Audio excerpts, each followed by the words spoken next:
Hi everyone, so we're going to try this a third time. It's Angelica Wagner here, and I want to share with you some of Edgar Casey's work and some of Edgar Casey's beliefs, because it's not just about what you're eating.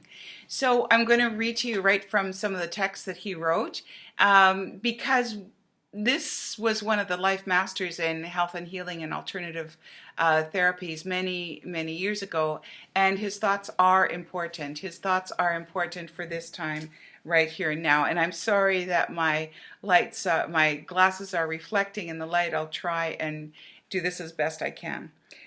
So he says here, the body does not live and flourish in what is eaten. Rather, it takes life from what is digested, absorbed into the lymph and into the bloodstream, and then made part of the living, dividing, growing cells of the body.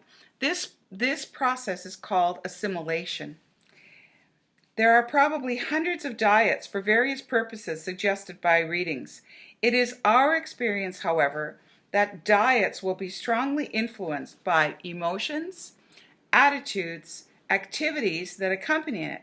Thus, even when one eats the very best food for his body, and the food through all the steps of elimination, one's attitudes towards the food can destroy the nutrition that is actually in this. Now think about that for a minute. So you've got all this fabulous food, you've been careful to eat well, choose live fruits, choose live vegetables, and yet your body is not assimilating it well. Why is that?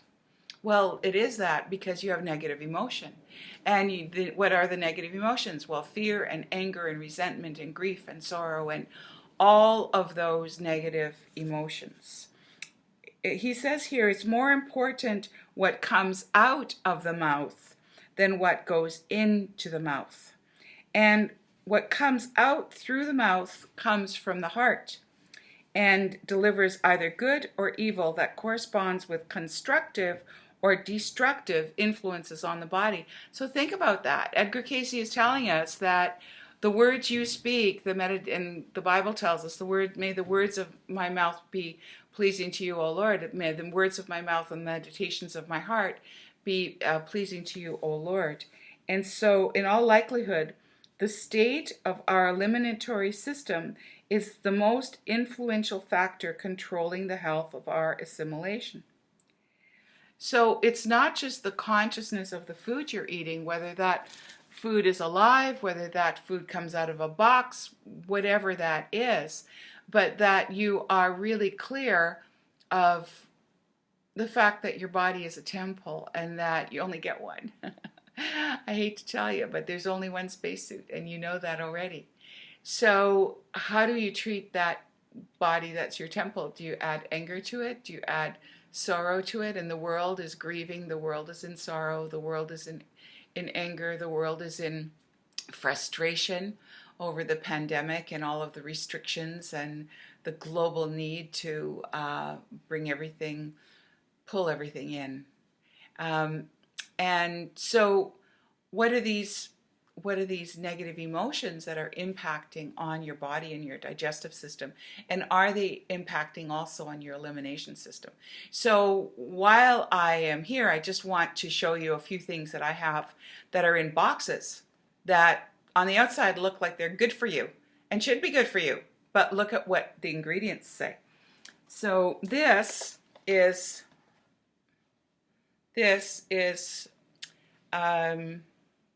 chicken broth. Should be just plain old chicken broth, right?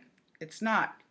It's concentrated chicken broth with yeast extract, evaporated cane syrup, so it's got sugar in it, natural flavors, chicken flavors, corn starch. And then it has celery juice, carrot juice, onion juice, and turmeric. 10 calories per cup. So on the outside, looks like something you could make chicken soup with, right? Think again. This pineapple juice should be plain old pineapple juice. Is it? It has water, concentrated pineapple juice, and ascorbic acid in it. So better for you, but still not 100% pure pineapple juice. It comes in a box. It still needs to have shelf life. Think about this.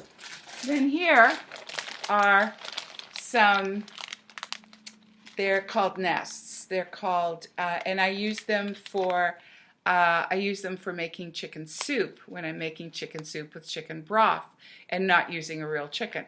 Be wiser to use a real chicken. So what are the ingredients in this little package? Well, there's 3. It's called durum wheat flour. Here we are. Durum wheat flour, semolina flour, and water. 3 ingredients.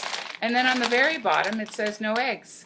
So in the olden days in Italy, the priests used to demand that housewives gave them the eggs for their pasta making so they could have pasta made with eggs.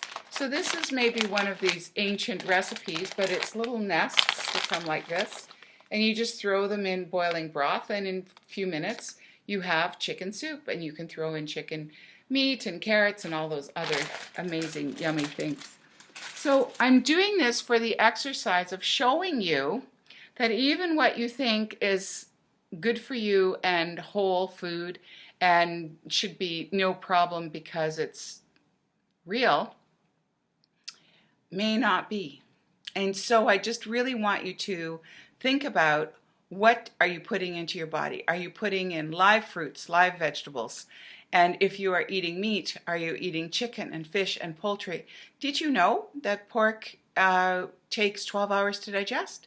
Did you know that beef takes 9 hours to digest? So if you eat a big serving of beef before at your dinner at 6 o'clock at night, and that has the whole night to putrefy in your body.